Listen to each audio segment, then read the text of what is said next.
Assalamualaikum warahmatullahi wabarakatuh. Alhamdulillah Ibu masih bisa menerangkan walaupun kita tidak berjumpa secara langsung. Ibu harapkan kalian masih tetap semangat belajar dan dalam keadaan sehat walafiat. Amin. Pada pertemuan ketiga ini, kita masih membahas tentang limit fungsi aljabar. Cuman fungsinya dalam bentuk akar. Kalau bentuk akar berarti kita harus merasionalkan terlebih dahulu. Kalian pasti sudah pada bisa cara merasionalkan. Untuk lebih jelasnya, simak contoh soal berikut ini. Akan menjelaskan contoh yang pertama. Ini bentuk akarnya, penyebut. Kita tulis lagi, limit x mendekati 4, x dikurangi 4 per akar x min 2 dikalikan dengan akar sekawan. Berarti akar sekawannya penyebut ya. Berarti akar x ini min jadi plus. Jadi seperti ini. Setelah itu ini ditulis lagi ya, tinggal dikurungin saja, tidak usah dikalikan pelangi. Nah, kalau ini kita lihat, ini kan angkanya sama ya, jadi tinggal di akar x saja dikuadratkan, dikurang 2 dikuadratkan. Limit x mendekati 4, ini x dikurangi 4, akar x ditambah 2, akar x dikuadratkan jadi x, 2 dikuadratkan jadi 4. Setelah kita perhatikan, ada angka yang sama, yaitu x dikurangi 4. Coret-coret, sisa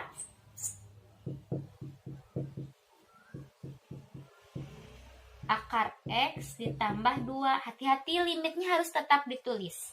Hilang ketika sudah mensubstitusikan angka. Nah, sekarang limitnya hilang karena kita sudah mulai mensubstitusikan angka.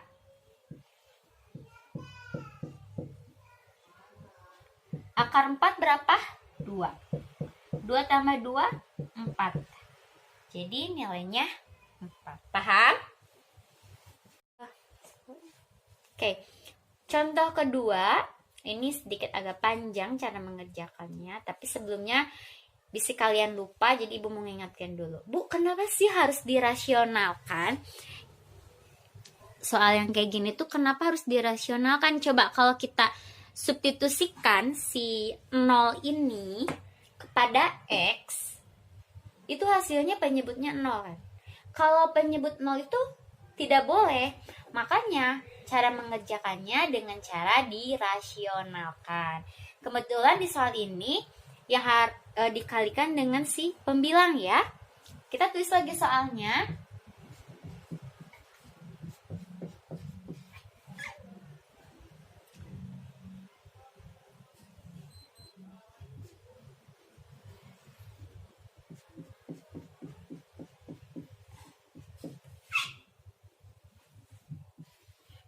Satu per x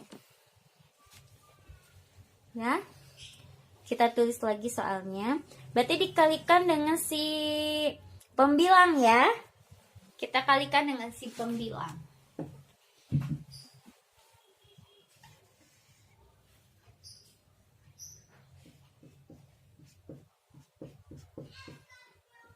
Ini kurang jadi plus 1 per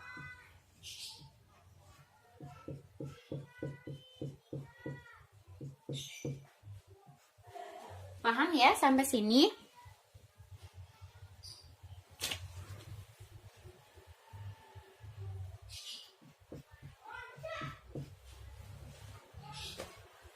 Nah, oke.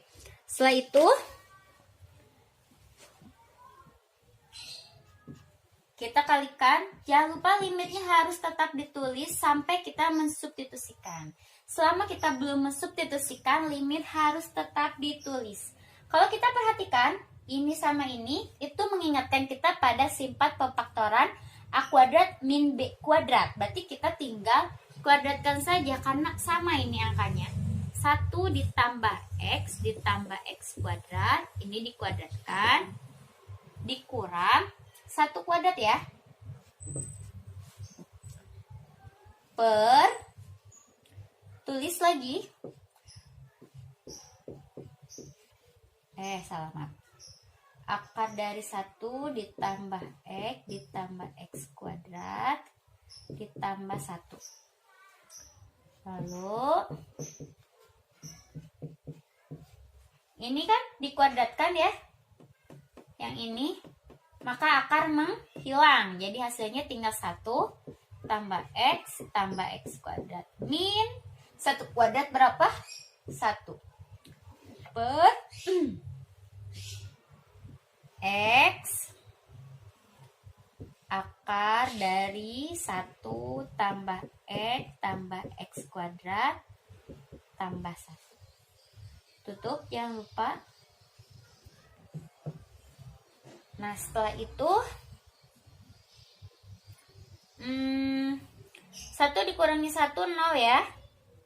Limitnya jangan lupa tetap harus ditulis. Jadi sisa X sama X kuadrat per X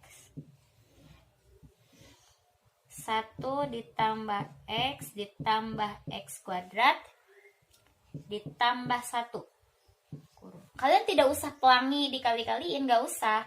Cukup tulis kalinya dengan perwakilan kurung, dikurungin. Paham ya? Ini belum beres. Bentar, kita akan lanjutkan.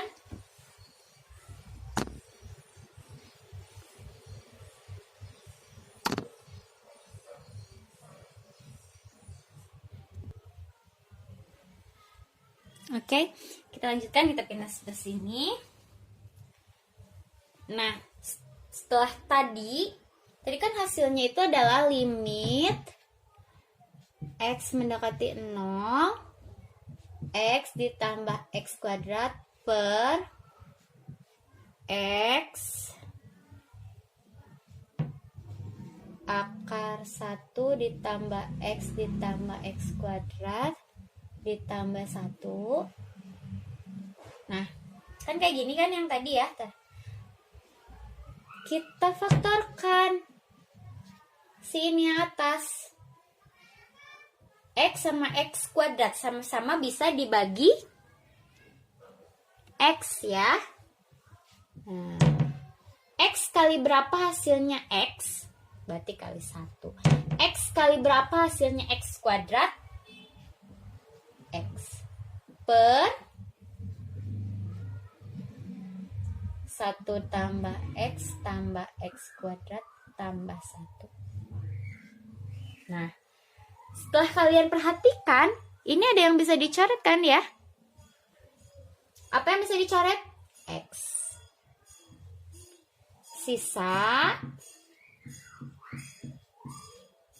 1 tambah X per 1 tambah X tambah X kuadrat ditambah 1. Ini panjang.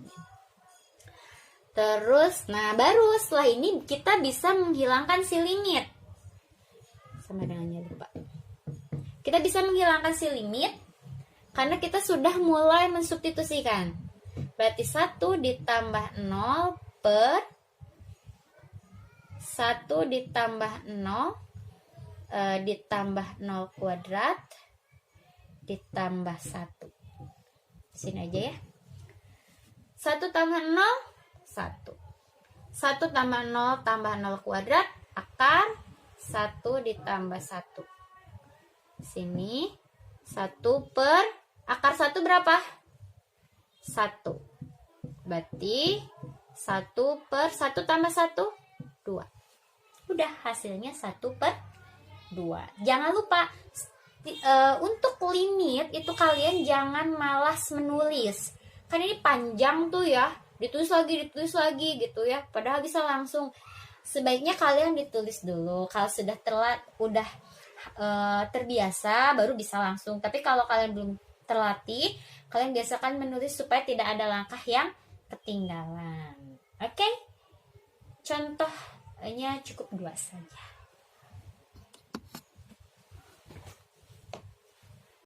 Tadi Ibu sudah menjelaskan contoh soal yang bentuk akarnya di pembilang sudah, di penyebut sudah. Bu, bagaimana kalau bukan berupa pecahan, tapi bentuknya akar? Ya tetap harus dikalikan dengan akar sekawan. Malah kalau yang bukan pecahan itu lebih mudah. Paling di sini Ibu akan sedikit membahas cara penulisan sama dengan ya. Sama dengan nya itu harusnya kan ini di sini ya sama dengannya di sini terus di sini, harusnya tidak boleh seperti itu. Jadi penulisan sama dengan itu harusnya konsisten, sejajar seperti ini. Kalau ke sini terus ke bawah sampai akhir, sampai kesimpulan. Nah itu. Terus tadi juga banyak yang kan Ibu asalnya segini pernya, terus tiba-tiba sama Ibu dipanjangin. Mohon maaf karena tadi keterbatasan menulis ya, jadi stick dipanjangin, ada yang kepanjangan dihapus gitu ya. Mudah-mudahan sih kalian tetap mengerti tulisan Ibu ya, dan mudah-mudahan kalian bisa paham walau kita tidak berjumpa secara langsung, dan mudah-mudahan juga materi yang Ibu sampaikan pada pertemuan ketiga ini bisa kalian pahami dan bisa bermanfaat untuk kalian. Pesan Ibu, saat mengerjakan tugas kalian jangan menggunakan aplikasi, kerjakan semampunya, berapapun nilainya, yang penting kalian berusaha sendiri. Ibu juga harapkan jangan menggunakan pensil mengerjakannya, supaya jelas saat Ibu memeriksanya ya Mas, karena dari kalian ada beberapa yang masih menggunakan pensil. Mungkin untuk pertemuan ketiga cukup segitu dulu. Semoga ilmu yang Ibu berikan pada pertemuan ketiga ini bermanfaat untuk kalian. Ibu pamit. Assalamualaikum warahmatullahi wabarakatuh.